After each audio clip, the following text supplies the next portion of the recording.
Okay, today we've got the Tork Motorsports Standfast DD Alfa Romeo 4C up on the hoist. We're taking a look at a couple things here. We just finished the development of our rear motor mount. Rear motor mount right here catches the transmission, goes back to the subframe. This is the only mount that controls the kickback of the engine under acceleration. What we're going to do is a quick install video. We're also in between the install video. We're going to do a quick comparison of the two mounts so you guys can kind of see what the differences are. All right, let's get started. Real basic right here, there's a little clip. This little clip is gonna pop right off. So I'm gonna pull all this apart. I'm gonna let you know that we have loosened everything prior to the video just for ease of convenience, making things go a little quicker. This here, you just gotta kind of pull down out of the way. That's the little heat shield. We'll be putting that back on with our new mount because the new mount doesn't have a bushing here. There is an aftermarket exhaust on this. So this bolt removal here, with this exhaust on the car, will be a tiny bit more complicated. So let's see if I can get this thing pried out of here reasonably quick. So, go ahead and flash down on the floor here real quick. There's a selection of wrenches we're going to be using. Also, I've got an impact, and we've got E18 internal Torx. So you're going to need an internal Torx. See if I can get some better light on this. Not really, but it's an internal Torx. You're going to need that to pull the center mount out. So we've got part of the bolt out. So with this aftermarket downpipe, I wonder if I can even get it loose. Give me a second, grab a wrench. Just so you know, this is 24 millimeter on this wrench.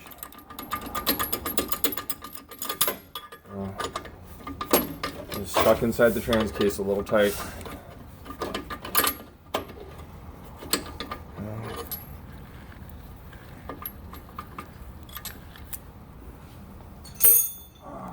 Bolt. So I'm just going to take the 3/4, slip it underneath, tap it out a little bit. So we got that almost all the way out. Put that back underneath there, a couple more taps. Oh, hey, watch your head. Got that out. Okay, so I'm going to set that over here with the other nut and bolt. So the center Torx is the E18 that I told you about. I believe that's what it was. No, E10. Put that up in there. Get that out, set that off to the side. Going to be reusing this bolt. This bolt we'll be reusing, go back up through. This bolt is actually changed out for a new bolt. Okay, up top. When you pull this out, there's a little washer up top. See that? Make sure you don't lose that washer because it has to go back with the factory mount if you ever decide to put the factory mount back in the car. All right, that was pretty easy. Got that mount out of there pretty quick, but now what we're going to do is we're going to talk about some of the differences. So here's the new Tork Motorsports mount. Put it down here on the ground. So there's the nut bolt washer. That's the new mount. Here's your old mount. So here's something I want people to pay attention to real quick. Size of this hole, the size of this hole here. This mount, when it is physically bolted down, this mount will move around. Let me grab the bolt that goes up through the center of it. This mount will physically move around on the bolt. Now it is pinched when you bolt it in. It is get pinched in between the two, but what I want people to do is I want you to take a look in here and see where the threads have dug into it. See how the threads have dug into that? That is from the engine. Physically, this bolt bolts up through here. You go on acceleration, this pushes the mount back. That is physically from this mount moving forward and backwards inside of this. Our mount, if I can get it in there, our mount is tight. So I probably got a little bit of a burr when I put this together. So our mount is a nice tight fit. Have a little burr when I press that aluminum bushing in there. So we make this tight so this cannot slip around. Okay, so no, you will no longer have that slack from that bolt with our mount. Okay, so what we're gonna do, put that there. This is pretty much just a reverse order of how things go back in. Okay, so what I want people to pay attention to, see how that has a down angle? See how this slopes down, okay? That slopes down to take up the angle that's inside the mount to transmission. So when you put this in, you want to make sure that the angle is sloping down like this on the install. So when I put this up in here, I'm literally going to just rotate this around.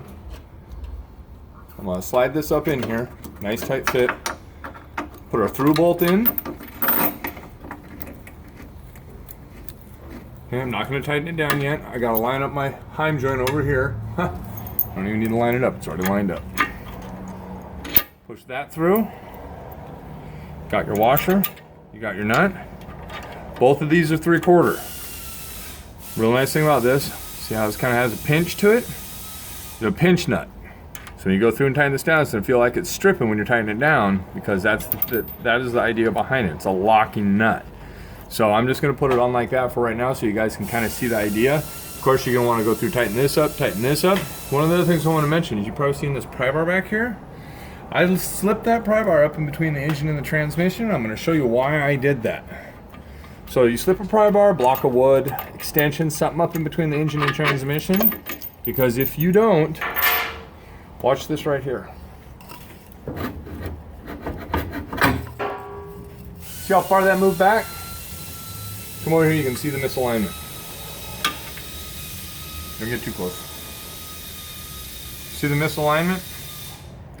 You physically have got to make sure that this is pressed forward for your alignment before you start the disassembly.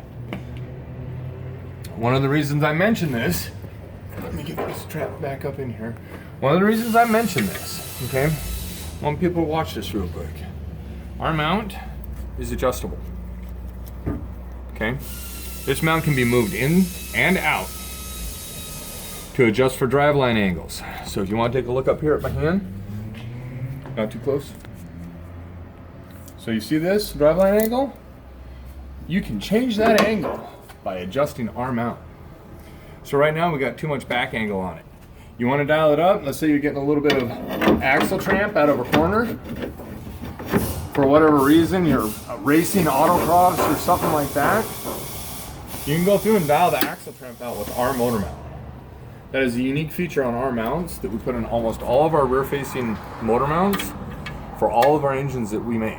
We do that simply so different vehicle heights, different wheel and tire packages, things get changed in the transmission to axle geometry. We make sure we put an adjustable mount in these for the axle to vehicle height geometry.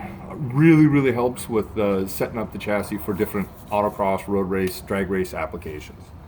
So with that being said, I'm going to go through. We're putting the factory mount back in. Going to have 3 or 4 people drive the car with the factory mount in. Going to have 3 or 4 people drive the car with the aftermarket mount on, so people can go through and get an idea as to what the differences are. Be looking for those reviews posted up on our Tork page.